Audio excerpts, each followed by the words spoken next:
손톱을 한번 보세요. 세로로 줄이 선명하게 보이시나요? 이 줄이 뚜렷할수록 콩팥이 이미 지쳐있다는 경고입니다. 대한신장학회 발표에 따르면 우리나라 60대 이상 10명 중 4명이 콩팥 기능이 30% 이상 떨어진 상태로 살아가고 있습니다. 더 놀라운 건 이 중 90%가 자신의 콩팥이 나빠지고 있다는 사실을 전혀 모르고 있다는 겁니다. 왜 이렇게 많은 분들이 모르고 계실까요? 콩팥은 80%가 망가져도 티를 안 내거든요. 통증도 없습니다.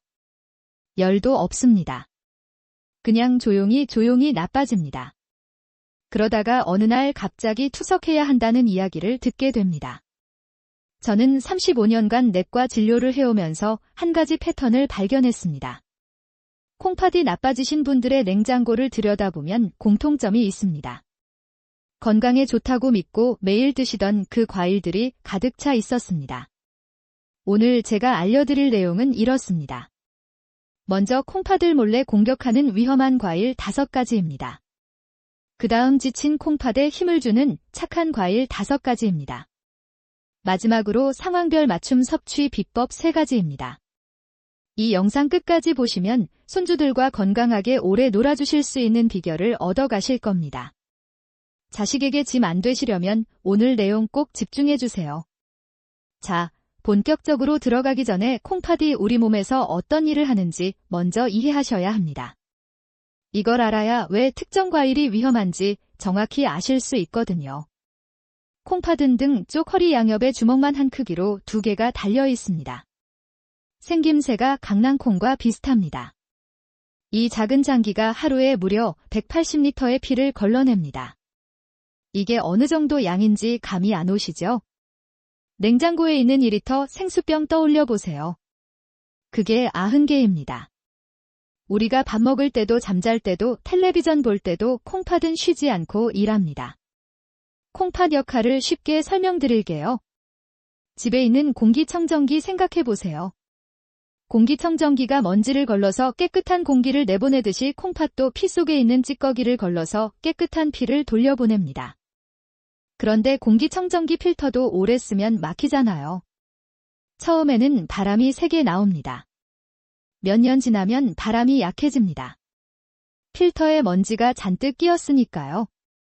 콩팥도 똑같습니다. 나이가 들면서 필터 역할을 하는 부분에 노폐물이 쌓입니다. 기능이 점점 떨어집니다. 여기서 정말 중요한 거 하나 말씀드리겠습니다. 콩팥 안에는 사구체라는 아주 작은 필터가 약 200만 개 들어 있습니다. 한쪽에 100만 개씩입니다. 문제는 이 사구체가 한번 손상되면 절대 재생이 안 된다는 점입니다. 간은 일부가 망가져도 스스로 회복합니다. 피부도 긁히면 다시 아뭅니다. 그런데 콩팥은 다릅니다. 한번 망가지면 그 상태로 평생 가는 겁니다. 여기서 더 무서운 사실이 있습니다. 콩팥은 기능이 절반 이상 떨어져도 별다른 증상이 없는 경우가 많습니다. 그래서 의학계에서는 침묵의 장기라고 부릅니다. 대부분 콩팥 기능이 20%에서 30%까지 떨어지고 나서야 뭔가 이상하다고 느끼십니다. 그때 병원에 가시면 이미 만성 콩팥병 진단을 받으십니다. 심하면 투석 준비를 해야 한다는 이야기를 듣게 되시죠. 잠깐 여러분께 여쭤볼게요. 요즘 아침에 일어나면 얼굴이 붓거나 눈이 퉁퉁한 적 있으신가요? 아니면 오후가 되면 다리가 무겁고 양말 자국이 깊게 남으시나요? 하나라도 해당되시면 이미 콩팥에 빨간불이 켜진 겁니다. 나이가 들면 콩팥에 어떤 변화가 생기는지 좀 더 구체적으로 말씀드리겠습니다. 30세를 기준으로 콩팥의 여과 능력은 해마다 약 1%씩 떨어집니다. 그러니까 30대 때 콩팥 기능이 100점이라고 치면 40대에는 90점입니다. 50대에는 80점입니다. 60대가 되면 70점 정도로 떨어집니다. 70대가 되면 60점 밑으로 내려갑니다. 젊었을 때는 아무 문제 없이 처리하던 노폐물을 나이가 들면 처리하기 힘들어진다는 뜻입니다. 특히 과일에 많이 들어있는 칼륨이라는 성분이 문제가 됩니다. 칼륨이 뭔지 쉽게 설명드릴게요. 우리 심장이 규칙적으로 뛰려면 칼륨이 필요합니다. 근육이 제대로 움직이려면 칼륨이 필요합니다. 칼륨 자체는 나쁜 게 아닙니다. 문제는 양입니다. 칼륨이 너무 많이 쌓이면 심장 박동이 불규칙해집니다. 가슴이 두근거립니다. 손발이 저립니다. 심한 경우에는 심장이 멈출 수도 있습니다. 젊고 건강한 분은 과일을 많이 드셔도 콩팥이 칼륨을 척척 배출합니다. 그런데 60세가 넘어서 콩팥 기능이 떨어진 분이 똑같이 드시면 상황이 완전히 달라집니다. 콩팥이 칼륨을 제때 못 내보냅니다. 혈액 속에 칼륨이 쌓이기 시작합니다. 이 상태를 의학 용어로 고칼륨 혈증이라고 합니다. 매년 여름마다 과일을 드시고 응급실에 실려오시는 어르신들이 적지 않습니다. 대부분 고칼륨 혈증이 원인입니다. 더 큰 문제는 고혈압이나 당뇨를 갖고 계신 분들입니다. 이 두 가지가 콩팥을 망가뜨리는 가장 큰 원인이거든요. 당뇨는 콩팥의 미세혈관을 녹입니다. 고혈압은 콩팥으로 가는 혈관을 딱딱하게 굳힙니다. 실제로 만성 콩팥병 원인의 약 70%가 당뇨와 고혈압입니다. 혈압약을 드시는 분들은 하나 더 주의하셔야 합니다. 일부 혈압약에는 칼륨 배출을 억제하는 성분이 들어 있습니다. 여기에 칼륨 많은 과일까지 드시면 칼륨 농도가 급격히 치솟습니다. 자, 여기까지 콩팥이 왜 중요한지, 나이가 들면 어떻게 변하는지 알아봤습니다. 핵심은 세 가지입니다. 하나, 콩팥은 한번 망가지면 회복이 안 됩니다. 둘, 나이가 들면 콩팥 기능이 자연스럽게 떨어집니다. 셋, 칼륨이 쌓이면 심장까지 위험해집니다. 자, 이제부터가 진짜 중요합니다. 도대체 어떤 과일이 콩팥을 망가뜨리는지 하나씩 짚어드리겠습니다. 아마 듣고 나시면 깜짝 놀라실 겁니다. 우리가 건강에 좋다고 믿어온 과일들이 대부분이거든요. 첫 번째는 바나나입니다. 바나나라고 하면 아마 많은 분들이 의아해하실 겁니다. 바나나가 안 좋다고요? 운동선수들도 먹고 소화에도 좋다는데요. 이해합니다. 저도 그렇게 알고 있었습니다. 그런데 미국 신장학회에서 발표한 자료를 보고 생각이 바뀌었습니다. 미국 신장학회에서는 바나나를 대표적인 고칼륨 과일로 분류합니다. 콩팥 기능이 떨어진 고령층에게는 섭취를 제한해야 한다고 명확하게 안내하고 있습니다. 바나나 한 개에 들어있는 칼륨이 약 400mg입니다. 이게 사과의 거의 2배입니다. 하루에 바나나 2~3개만 드셔도 권장량의 절반을 드시는 겁니다. 여기서 더 중요한 게 있습니다. 바나나는 익을수록 칼륨이 더 많아집니다. 껍질에 검은 점이 송송 박힌 바나나 있잖아요. 달콤하고 부드러워서 맛있죠. 그런데 바로 이 상태가 칼륨이 가장 많은 상태입니다. 왜 그런지 설명드리겠습니다. 바나나가 익어가면서 전분이 당분으로 바뀝니다.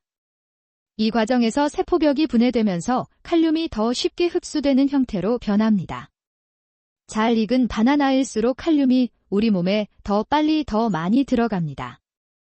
게다가 잘 익은 바나나는 혈당도 더 빨리 올립니다. 덜 익은 바나나의 혈당 지수가 30 정도입니다. 완전히 익은 바나나는 60까지 올라갑니다. 당뇨가 있으신 분들에게는 이중으로 안 좋습니다. 아침마다 바나나와 우유로 식사를 대신하시던 분이 계셨습니다. 건강검진에서 갑자기 크레아티닌 수치가 많이 올라갔다는 이야기를 들으셨습니다. 여러 원인이 있겠지만 매일 드시던 바나나도 한몫했을 겁니다. 두 번째는 참외입니다. 여름철 국민 과일이죠. 시원하고 달콤해서 땀 흘린 다음에 먹으면 세상 부럽지 않습니다. 저도 참외를 좋아합니다. 어렸을 때 마당에 참외 심어서 따먹던 기억이 납니다. 그런데 콩팥 건강을 생각하시는 분들은 조심하셔야 합니다. 참외 한 개에 들어있는 칼륨이 450mg이 넘습니다. 바나나보다도 많습니다. 참외는 수분이 많아서 한 번에 2~3개 드시기 쉬워요. 시원하니까요. 그러면 칼륨 섭취량이 순식간에 올라갑니다. 질병관리청에서도 콩팥 기능이 약해진 분들은 참외 섭취를 조절하라고 안내하고 있습니다. 참외를 드실 때 한 가지 더 알아두실 게 있습니다. 참외는 껍질 바로 안쪽에 칼륨이 특히 많습니다. 그래서 껍질 가까운 부분까지 싹싹 긁어 드시면 칼륨 섭취량이 더 늘어납니다. 콩팥이 걱정되시면 속 부분만 조금 드시고 껍질 가까운 부분은 남기시는 게 좋습니다. 세 번째는 토마토입니다. 토마토라고 하면 건강식품의 대명사입니다. 리코펜이 풍부해서 항산화 작용을 한다고 TV에서도 많이 나왔습니다. 그런데 미국 국립보건원 자료를 보면 다른 이야기가 나옵니다. 미국 국립보건원에서는 토마토를 칼륨 함량이 높은 식품으로 분류합니다. 콩팥 기능이 약한 분들에게는 섭취를 조절하라고 안내하고 있습니다. 토마토 한 개에 들어있는 칼륨은 약 290mg입니다. 한 개만 보면 바나나나 참외보다 적어 보입니다. 그런데 문제는 토마토를 주스나 소스로 드실 때입니다.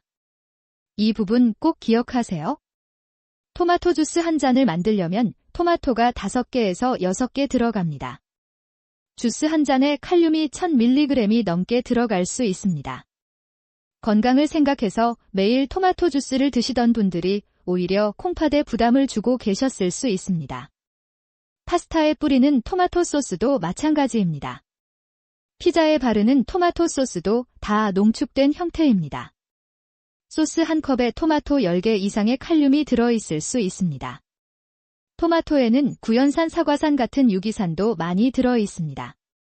이런 산 성분이 콩팥을 통해 배출될 때 추가적인 부담을 줍니다. 네 번째는 수박입니다. 여름 하면 수박이죠. 시원하고 달콤한 수박 한 조각 먹으면 더위가 싹 가십니다. 가족들이 모여서 수박을 쪼개 먹는 모습은 여름철 대표적인 풍경입니다. 수박은 92% 이상이 수분입니다. 그래서 몸에 수분 보충하는 데 좋다고 많이들 알고 계십니다. 저도 그렇게 알고 있었습니다. 그런데 콩팥 전문의들은 완전히 다른 이야기를 합니다. 콩팥 기능이 저하된 분들에게 수박은 오히려 위험합니다. 왜 그런지 설명드리겠습니다. 콩팥은 우리 몸의 수분 밸런스를 맞춥니다. 물이 많이 들어오면 소변으로 내보냅니다. 물이 부족하면 배출을 줄입니다. 그런데 콩팥 기능이 떨어지면 이 조절이 안 됩니다. 물이 들어와도 제때 못 내보냅니다. 몸 안에 물이 고이기 시작합니다. 다리가 붓습니다. 발목이 붓습니다. 심하면 폐로 물이 차는 폐부종까지 옵니다. 수박에도 칼륨이 들어 있습니다. 수박 한 조각에 약 170mg 정도입니다. 문제는 수박을 한 조각만 드시는 분이 거의 없다는 겁니다. 시원하고 달콤하니까 4-5조각은 기본으로 드십니다. 그러면 칼륨 섭취량도 그만큼 늘어납니다. 거기에 수분까지 한꺼번에 많이 들어가니까 콩팥 입장에서는 이중 부담입니다. 5번째는 오렌지입니다. 오렌지는 비타민C가 풍부해서 면역력을 높인다고 알려져 있습니다. 새콤달콤한 맛도 좋고 향도 상큼해서 아침에 오렌지 주스 한 잔 마시면 하루가 상쾌할 것 같습니다. 저도 그렇게 알고 있었습니다. 오렌지 주스는 건강 음료라고요. 아침마다 마시면 좋다고요. 그런데 콩팥 전문가들은 정반대로 말합니다. 오렌지, 특히 주스로 드시는 건 콩팥이 약한 분들에게 매우 위험합니다. 오렌지 주스 한 잔에는 오렌지 서너 개 분량의 칼륨이 들어 있습니다. 칼륨 함량이 약 450mg에서 500mg입니다. 바나나 한 개, 참외 한 개와 맞먹는 수준입니다. 그런데 주스는 액체라서 흡수 속도가 훨씬 빠릅니다. 과일을 씹어서 드시면 천천히 소화되면서 칼륨이 서서히 들어갑니다. 주스는 마시자마자 바로 흡수가 시작됩니다. 콩팥에 갑자기 충격이 가는 겁니다. 오렌지 주스에는 당분도 많습니다. 한 잔에 약 20g에서 25g의 당분이 들어 있습니다. 각설탕 5개에서 6개 분량입니다. 혈당이 급격히 올라가면서 콩팥에 또 부담을 줍니다. 자, 여기까지 콩팥을 망가뜨리는 과일 5가지를 말씀드렸습니다. 다시 정리해 드릴게요. 하나, 바나나입니다. 특히 잘 익은 바나나는 더 위험합니다. 둘, 참외입니다. 한 개의 칼륨이 450mg이 넘습니다. 셋, 토마토입니다. 주스나 소스로 드시면 더 위험합니다. 넷, 수박입니다. 칼륨의 수분 부담까지 이중으로 옵니다. 다섯, 오렌지입니다. 특히 주스는 피하셔야 합니다. 이 과일들이 나쁜 게 아닙니다. 젊고 건강한 분들에게는 좋은 영양소를 주는 훌륭한 과일입니다. 하지만 나이가 들어서 콩팥 기능이 떨어진 분들에게는 상황이 다릅니다. 특히 고혈압이나 당뇨를 갖고 계신 분들은 더 조심하셔야 합니다. 자, 그럼 도대체 무엇을 먹어야 할까요? 과일을 아예 안 드실 수는 없잖아요. 걱정 마세요. 지금부터는 콩팥에 부담 안 주면서도 건강을 지켜주는 착한 과일 5가지를 알려드리겠습니다. 첫 번째로 강력하게 추천드리는 과일은 사과입니다. 서양 속담에 하루에 사과 1개면 의사가 필요 없다는 말이 있습니다. 이게 단순한 옛말이 아닙니다. 과학적으로도 근거가 있는 이야기입니다. 미국 신장재단에서는 사과를 콩팥에 부담이 적은 과일로 소개하고 있습니다. 칼륨 함량이 낮고 수용성 섬유가 풍부해서 노폐물 배출을 돕습니다.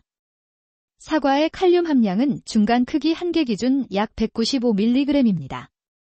바나나의 절반도 안 됩니다. 콩팥 기능이 떨어진 분들도 매일 드셔도 안전합니다. 사과에는 팩틴이라는 수용성 식이섬유가 풍부합니다. 이 팩틴이 스펀지처럼 작용해서 몸속에 쌓인 나트륨과 독소를 흡착합니다. 그리고 대변을 통해 부드럽게 배출시켜줍니다. 콩팥이 해야 할 일을 덜어주는 셈입니다. 팩틴 역할을 좀 더 쉽게 설명드리겠습니다. 우리가 음식을 먹으면 소화 과정에서 여러 가지 노폐물이 생깁니다. 이 노폐물 중 일부는 대변으로 나갑니다. 일부는 피를 타고 돌아다니다가 콩팥에서 걸러져서 소변으로 나갑니다. 그런데 팩틴이 장에서 노폐물을 미리 잡아서 대변으로 내보내면 콩팥이 처리해야 할 노폐물 양이 줄어듭니다. 콩팥 입장에서는 일이 훨씬 수월해집니다. 사과에 들어있는 케르세틴이라는 항산화 성분도 주목할 만합니다. 이 성분은 콩팥 세포가 산화되어 손상되는 것을 막아줍니다. 콩팥은 매일 피 속 독소를 걸러내느라 스트레스를 받습니다. 케르세틴이 이 스트레스를 줄여주고 손상된 세포가 회복되는 것을 돕습니다. 사과를 드실 때 한 가지 팁을 드리겠습니다. 껍질을 벗기지 마시고 깨끗이 씻어서 껍질째 드시는 게 좋습니다. 사과 껍질에는 과육보다 훨씬 많은 항산화 성분이 들어 있습니다. 케르세틴도 껍질에 더 많이 농축되어 있습니다. 치아가 약하셔서 껍질이 부담스러우시면 얇게 썰어서 드시거나 강판에 갈아서 드셔도 좋습니다. 하루에 중간 크기 사과 1개 정도가 적당합니다. 두 번째로 추천드리는 과일은 배입니다. 우리나라 배는 전 세계적으로 품질이 뛰어나기로 유명합니다. 크기도 크고 수분도 많고 단맛도 은은해서 외국인들도 한국 배를 맛보면 감탄합니다. 잠깐 여기서 궁금하실 수 있습니다. 아까 수박은 수분이 많아서 위험하다고 했습니다. 배도 수분이 많은데 왜 괜찮을까요? 배의 수분 함량이 84% 정도로 높은 편입니다. 그런데 배에는 수박에는 없는 팩틴이 풍부하게 들어 있습니다. 이 팩틴이 수분과 함께 들어온 나트륨과 독소를 흡착해서 부드럽게 배출시켜줍니다. 콩팥에 가는 부담이 훨씬 적습니다. 수박이 콩팥에 물을 들이붓는 거라면 배는 물과 함께 청소 도구까지 보내주는 것과 비슷합니다. 배에는 루테올린이라는 성분도 들어 있습니다. 이 성분이 콩팥의 사구체 염증을 가라앉히는 데 도움을 줍니다. 콩팥이 나빠지면 사구체에 염증이 생기면서 기능이 점점 떨어집니다. 루테올린이 이 염증 반응을 줄여줍니다. 배의 칼륨 함량은 중간 크기 1개 기준 약 180mg입니다. 사과와 비슷한 수준입니다. 콩팥이 걱정되시는 분들도 안심하고 드실 수 있습니다. 배를 드실 때도 껍질째 드시는 게 좋습니다. 배 껍질에는 과육보다 5배나 많은 항산화 성분이 들어 있습니다. 껍질이 부담스러우시면 얇게 썰어서 차로 끓여 드시는 것도 좋습니다. 배숙이나 배즙으로 드시면 칼륨은 줄어들고 유효 성분은 농축됩니다. 동양의학에서는 배를 열을 내리고 갈증을 해소하는 과일로 오래전부터 사용해 왔습니다. 콩팥이 나빠지면 몸에 열이 쌓이고 입이 마르는 증상이 나타납니다. 시원한 배 한 조각이 이런 증상을 가라앉히는 데 도움이 됩니다. 하루에 중간 크기 배 반 개에서 한 개 정도가 적당합니다. 자, 여기까지 첫째 사과, 둘째 배를 말씀드렸습니다. 기억하시죠? 이제 세 번째입니다. 세 번째로 추천드리는 과일은 딸기입니다. 많은 분들이 딸기는 달콤해서 콩팥이나 당뇨에 나쁘지 않을까 걱정하십니다. 사실 딸기는 콩팥 건강에 매우 좋은 과일입니다. 딸기의 달콤한 맛 때문에 당분이 많을 것 같지만 실제로 딸기의 당 함량은 다른 과일에 비해서 낮은 편입니다. 딸기에는 엘라그산이라는 특별한 성분이 들어 있습니다. 이 성분은 강력한 항산화 작용을 합니다. 콩팥 세포가 산화되어 손상되는 것을 막아줍니다. 미국에서 진행된 연구에 따르면 딸기를 꾸준히 섭취한 그룹은 그렇지 않은 그룹에 비해 신장 기능 저하 속도가 현저히 느려졌습니다. 염증 지표가 30% 이상 개선된 것으로 나타났습니다. 딸기의 칼륨 함량은 100g당 150mg 정도로 상당히 낮습니다. 바나나의 절반도 안 됩니다. 참외의 3분의 1 수준입니다. 콩팥에 부담 주지 않으면서도 필요한 비타민과 미네랄을 안전하게 섭취하실 수 있습니다. 딸기에는 비타민C도 풍부합니다. 딸기 100g에 들어있는 비타민C가 오렌지보다 더 많습니다. 그래서 오렌지 대신 딸기로 비타민C를 섭취하시면 칼륨 걱정 없이 면역력도 챙기실 수 있습니다. 딸기를 드실 때 주의하실 점이 있습니다. 꼭지를 먼저 떼고 씻으시면 안 됩니다. 꼭지를 떼면 그 부분으로 비타민이 빠져나갑니다. 물에 있던 잔류 농약이 스며들 수도 있습니다. 반드시 흐르는 물에 30초 정도 깨끗이 씻은 다음에 드시기 직전에 꼭지를 떼고 드시는 게 좋습니다. 하루에 중간 크기 딸기로 7알에서 10알 정도가 적당합니다. 네 번째로 추천드리는 과일은 파인애플입니다. 파인애플에는 브로멜라인이라는 효소가 들어 있습니다. 이 효소가 콩팥 건강에 아주 좋은 역할을 합니다. 브로멜라인은 천연 단백질분의 효소입니다. 단백질을 잘게 쪼개서 소화가 잘 되도록 도와줍니다. 콩팥이 나빠지는 원인 중 하나가 혈액 속에 떠다니는 단백질 찌꺼기입니다. 우리가 고기나 생선, 계란을 먹으면 단백질이 아미노산으로 분해됩니다. 그런데 이 과정이 100% 완벽하게 이루어지지는 않습니다. 분해되지 못한 단백질 일부가 혈액 속에서 노폐물로 남습니다. 이게 사구체에 쌓이면서 필터가 막힙니다. 파인애플의 브로멜라인이 혈액 속 단백질 찌꺼기를 잘게 부수고 분해해서 콩팥이 쉽게 배출할 수 있도록 도와줍니다. 꽉 막힌 하수구에 세정제를 부어서 뚫어주는 것과 비슷한 원리입니다. 브로멜라인에는 항염증 작용도 있습니다. 콩팥 조직에 생긴 염증을 가라앉히고 부기를 빼줍니다. 파인애플의 칼륨 함량은 100g당 109mg 정도로 바나나의 4분의 1 수준밖에 되지 않습니다. 자, 여기서 중요한 거 하나 말씀드릴게요. 파인애플을 드실 때 절대로 통조림으로 드시면 안 됩니다. 통조림 파인애플은 설탕물에 절여져 있어서 당분이 너무 높습니다. 혈당을 급격히 올려서 콩팥에 부담을 줍니다. 게다가 통조림을 만드는 과정에서 고온 처리를 하기 때문에 브로멜라인이 대부분 파괴됩니다. 반드시 생과일로 드셔야 효과를 보실 수 있습니다. 파인애플 가운데 있는 딱딱한 심지 부분에 브로멜라인이 가장 많이 들어 있습니다. 대부분 이 부분을 버리십니다. 콩팥 건강을 위해서라면 버리지 마시고 얇게 썰어서 꼭꼭 씹어 드시는 게 좋습니다. 하루에 밥 공기로 반 공기 정도, 두세 쪽이 적당합니다. 하나 사과, 둘 배, 셋 딸기, 넷 파인애플 여기까지 기억하시죠? 이제 마지막 다섯 번째입니다. 다섯 번째로 추천드리는 과일은 포도입니다. 포도에는 레스베라트롤이라는 강력한 항산화 성분이 들어 있습니다. 이 성분은 원래 포도가 자외선이나 세균으로부터 자신을 보호하기 위해 만들어내는 물질입니다. 이게 우리 몸에 들어오면 콩팥에서 미세혈관을 보호하고 염증을 줄여줍니다. 레스베라트롤은 특히 콩팥의 산화 스트레스를 줄여주는 효과가 뛰어납니다. 콩팥은 매일 혈액을 걸러내면서 활성산소라는 유해물질에 노출됩니다. 이 활성산소가 콩팥 세포를 공격해서 손상시킵니다. 레스베라트롤이 이 활성산소를 중화시켜서 콩팥 세포가 손상되는 것을 막아줍니다. 포도의 칼륨 함량은 100g당 약 190mg 정도로 사과와 비슷한 수준입니다. 포도를 고르실 때는 껍질색이 진한 것을 고르시는 게 좋습니다. 레스베라트롤은 주로 껍질에 들어 있습니다. 껍질색이 진할수록 이 성분이 더 많이 들어 있습니다. 청포도보다는 적포도나 거봉 같은 진한 색포도가 항산화 성분이 더 풍부합니다. 포도를 드실 때는 껍질째 드시는 게 좋습니다. 씨도 가능하면 함께 씹어 드시면 더 좋습니다. 포도 씨에도 항산화 성분이 많이 들어 있습니다. 하루에 15알에서 20알 정도로 조절해서 드시는 게 좋습니다. 자, 여기까지 콩팥을 살리는 착한 과일 5가지를 말씀드렸습니다. 다시 정리해 드리겠습니다.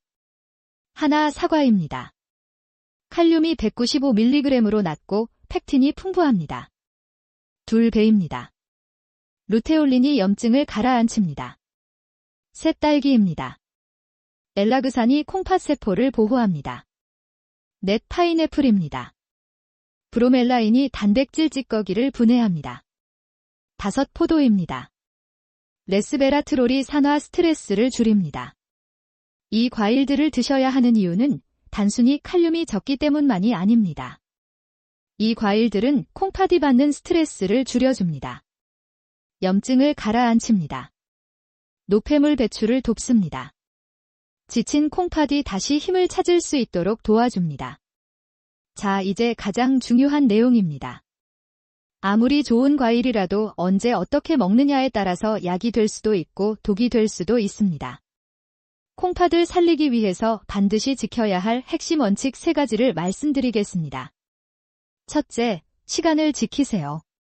가장 좋은 시간은 아침 식사 후 1시간에서 2시간 사이입니다. 이때가 혈당이 안정되어 있고 위산이 적절히 분비되어서 과일의 영양소를 가장 안전하게 흡수할 수 있는 시간입니다. 왜 이 시간이 좋은지 설명드리겠습니다. 밤새 8시간 정도 아무것도 안 드시고 주무셨습니다. 아침에 일어나면 혈당은 낮고 위는 비어 있습니다. 소화기관 전체가 아직 완전히 깨어나지 않은 상태입니다. 이때 공복에 과일을 드시면 과일의 산 성분이 빈 위벽을 자극합니다. 속이 쓰리거나 불편한 증상이 나타날 수 있습니다. 게다가 공복 상태에서 과일의 당분이 빠르게 흡수되면 혈당이 급격히 올라갑니다. 콩팥에도 부담을 줍니다. 그런데 아침 식사를 하시고 1시간에서 2시간 정도 지나면 상황이 달라집니다. 밥, 채소, 단백질을 섭취해서 위벽이 보호되어 있습니다.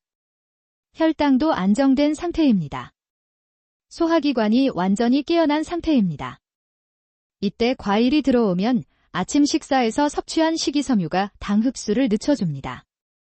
혈당이 서서히 오릅니다. 콩팥에 부담이 적습니다. 그리고 저녁 9시 이후에는 과일 섭취를 멈추시는 게 좋습니다. 밤이 되면 우리 몸의 모든 장기는 휴식과 회복 모드로 들어갑니다. 콩팥도 마찬가지입니다. 밤에는 콩팥의 활동량이 낮 시간대에 비해 40%에서 50% 정도 줄어듭니다. 밤늦게 과일을 드시면 콩팥이 쉬어야 할 시간에 강제로 일을 해야 합니다. 둘째, 양을 지키세요. 아무리 좋은 과일이라도 하루 총량이 200g을 넘기면 안 됩니다. 종이컵 하나를 가득 채운 정도의 양입니다.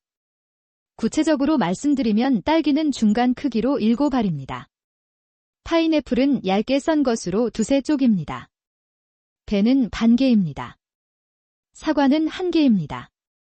포도는 15알에서 20알입니다. 이 양을 한 번에 다 드시지 마시고 2번으로 나누어 드시는 게 좋습니다. 절반은 아침 식사 후 9시에서 10시 사이에 드시고 나머지 절반은 점심 식사 후 오후 2시에서 3시 사이에 드시면 됩니다. 왜 나누어 드시는 게 좋을까요? 과일을 한 번에 많이 드시면 칼륨, 당분, 수분이 한꺼번에 콩팥으로 밀려듭니다. 콩팥 입장에서는 갑자기 큰 파도가 치는 것과 같습니다. 그런데 몇 시간 간격을 두고 나누어 드시면 콩팥이 각각의 작은 파도를 훨씬 부드럽게 처리할 수 있습니다. 셋째, 천천히 꼭꼭 씹어서 드세요. 과일을 대충 몇 번 씹고 바로 삼켜버리시는 분들이 많습니다. 빨리 먹는 습관이 있으신 분들은 특히 그러십니다. 그런데 과일이 제대로 씹히지 않으면 큰 덩어리 상태로 위에 들어갑니다. 위와 장이 이걸 분해하느라 더 많은 에너지와 혈액을 사용해야 합니다. 이때 콩팥을 포함한 다른 장기로 가야 할 혈액이 소화기관으로 집중됩니다. 콩팥은 충분한 산소와 영양분을 공급받지 못합니다. 과일을 삼키기 전에 최소 30번 이상 천천히 꼭꼭 씹어 드시면 좋습니다. 이렇게 하면 침 속의 소화효소가 입안에서 이미 과일을 분해하기 시작합니다. 위와 장의 부담이 크게 줄어듭니다. 자, 핵심 원칙 3가지 다시 정리합니다. 하나, 아침 식사 후 1시간에서 2시간 사이에 드시고 저녁 9시 이후는 피하세요. 둘, 하루 200g 이내로 2번에 나누어 드세요. 셋, 30번 이상 천천히 씹어서 드세요. 추가로 한 가지만 더 말씀드리겠습니다. 약을 드시고 계신 분들은 약 복용 후 최소 2시간이 지난 다음에 과일을 드셔야 합니다. 특히 혈압약, 당뇨약, 콜레스테롤 약을 드시는 분들은 이 점을 꼭 기억하셔야 합니다. 과일 속의 특정 성분이 간에서 약을 분해하는 효소에 영향을 줄 수 있습니다.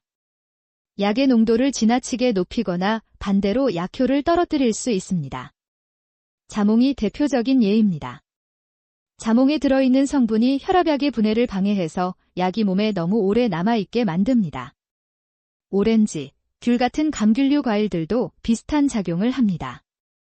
2시간이라는 시간은 약물이 혈액에 완전히 흡수되어 효과를 발휘하기까지 필요한 시간입니다. 자, 오늘 핵심 내용을 마지막으로 정리해 드리겠습니다. 콩팥을 망가뜨리는 위험한 과일 5가지입니다. 바나나, 참외, 토마토, 수박, 오렌지. 이 과일들은 칼륨이 높아서 콩팥에 부담을 줍니다. 콩팥을 살리는 착한 과일 5가지입니다.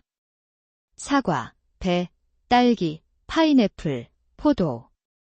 이 과일들은 칼륨이 낮고 콩팥을 보호하는 성분이 들어 있습니다. 핵심 섭취 원칙 3가지입니다. 하나, 아침 식사 후 1시간에서 2시간 사이에 드시고 저녁 9시 이후는 피하세요. 둘, 하루 200g 이내로 2번에 나누어 드세요. 셋, 30번 이상 천천히 씹어서 드세요. 마지막으로 한 가지만 더 당부드리겠습니다. 오늘 말씀드린 내용은 일반적인 건강 정보입니다. 개인마다 몸 상태가 다르기 때문에 본인의 콩팥 수치나 건강 상태에 따라서는 섭취를 더 엄격하게 제한해야 하는 경우도 있습니다. 특히 이미 만성 콩팥병 진단을 받으셨거나 혈액검사에서 칼륨 수치가 높게 나오신 분들은 반드시 담당 의사 선생님과 상의하신 후에 섭취량을 결정하셔야 합니다. 과일을 드시고 나서 가슴이 두근거리거나 손발이 저린 느낌이 들면 즉시 섭취를 중단하시고 병원에 가셔야 합니다. 이런 증상은 혈중 칼륨이 올라가고 있다는 신호입니다. 남이 좋다는 것을 무작정 따라하는 게 아니라 내 몸에 맞는 방법을 찾아가는 게 진짜 건강 관리입니다. 우리 모두 오래 건강하게 살고 싶습니다. 손주들과 공원에서 뛰어놀고 싶습니다. 자식들에게 짐이 되고 싶지 않습니다. 그러려면 지금부터 작은 것 하나하나 바꿔나가셔야 합니다. 오늘 배우신 대로 냉장고 속 과일을 한번 점검해 보세요. 바나나와 참외가 있던 자리를 사과와 배로 바꿔보세요. 그 작은 선택이 10년 뒤 여러분의 미래를 바꿀 수 있습니다. 여러분, 오늘 영상이 도움이 되셨다면 좋아요와 구독 부탁드립니다. 손주들과 건강하게 오래 지내시려면 구독 버튼 한번 눌러주세요. 우리 모두의 건강을 위해 이 정보를 주변 분들께도 공유해주세요. 사랑하는 가족에게 이 영상을 보내주시면 그분의 건강을 지키는 일이 됩니다. 댓글에 여러분의 이야기도 남겨주세요. 지금 어떤 과일을 드시고 계신지, 오늘 영상을 보고 어떤 생각이 드셨는지 궁금합니다. 여러분의 소중한 경험이 다른 분들에게도 큰 도움이 될 수 있습니다. 여러분 모두 건강하시고 다음 영상에서 또 뵙겠습니다. 감사합니다.